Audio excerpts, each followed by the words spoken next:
Résoudre le système d'inéquation moins 16 inférieur ou égal à 3x plus 5 inférieur ou égal à 20. Bien, en fait, donc ce système, c'est un système et. Ça remplace deux inéquations qui sont d'une part moins 16 inférieur ou égal à 3x plus 5 et d'autre part 3x plus 5 inférieur ou égal à 20. Bon, en fait, ce système-là, tel qu'il est, il existe une manière plus simple de le résoudre que d'habitude. Ben, on va faire les deux manières, la manière habituelle et la manière plus simple, un petit peu en parallèle. En fait, tout vient du fait que pour résoudre les deux inéquations de ce système, quand on les sépare, ben, il faut faire la même chose, il faut enlever 5 et diviser par 3. Donc on se dit pourquoi pas tout faire en même temps. Donc voilà, on écrit, je réécris là à droite les deux inéquations séparées par le mot et, ce que veut dire la chaîne d'inégalités, et on va résoudre en parallèle. C'est-à-dire que par exemple, là, si on prend la chaîne d'inégalités, ce qui est écrit à gauche, ben, on peut très bien retirer 5 aux trois inéquations. Et ce qu'on ferait du côté droit, ce serait de retirer 5 à chaque membre des deux inéquations. Et en fait, ce qu'on ferait dans les deux inéquations, on va pouvoir le faire d'un seul coup. Donc on va obtenir moins 16 moins 5, inférieur ou égal à 3x plus 5 moins 5, inférieur ou égal à 20 moins 5.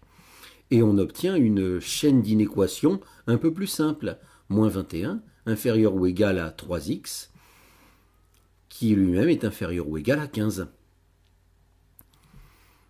Voilà, si on l'avait fait de l'autre côté, ben de l'autre côté, on aurait fait la même chose. On aurait pris chaque inéquation, on aurait retiré 5 à gauche et à droite, et on aurait obtenu d'une part moins 21 inférieur ou égal à 3x, et d'autre part,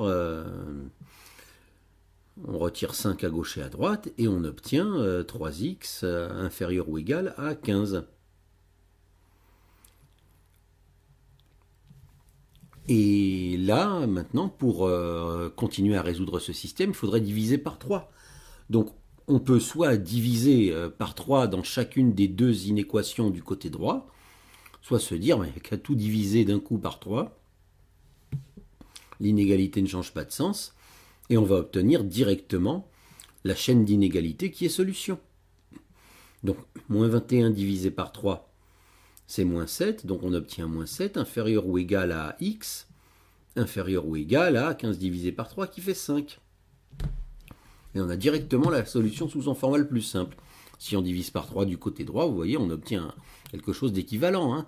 Moins 7 inférieur ou égal à x et x inférieur ou égal à 5. Et ce qui est écrit du côté gauche et ce qui est écrit du côté droit, ça veut dire exactement la même chose. Ça veut dire que x est compris entre moins 7 et 5, incluant moins 7 et n'incluant pas 5. Bien, si on veut représenter ça sur la droite réelle, si on a directement l'inégalité x est compris entre moins 7 et 5, il n'y a pas besoin de réunir deux intervalles.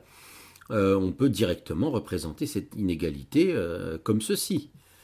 Si on avait voulu représenter les deux intervalles du côté droit et qu'on avait voulu les intersecter comme on le fait d'habitude, on aurait obtenu exactement la même chose.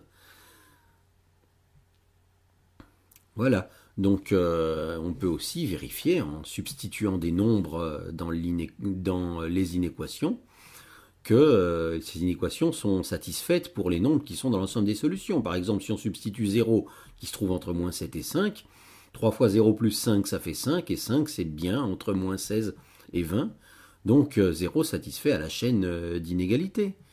Si on substitue 5 qui se trouve dans l'ensemble des solutions, 5, on fait 3 fois 5 égale 15, 15 plus 5 égale 20, 20 qui est bien supérieur ou égal à moins 16, et 20 qui est bien inférieur ou égal à 20, puisqu'il est égal à 20. D'accord ? Si on substitue moins 7 dans la chaîne d'inéquation, on substitue x égale moins 7, on obtient également une inéquation qui est satisfaite, puisque moins 7 fait partie de l'ensemble des solutions. Et si on substitue un nombre qui ne fait pas partie de l'ensemble des solutions, l'une des deux inéquations, au moins, ne sera pas satisfaite.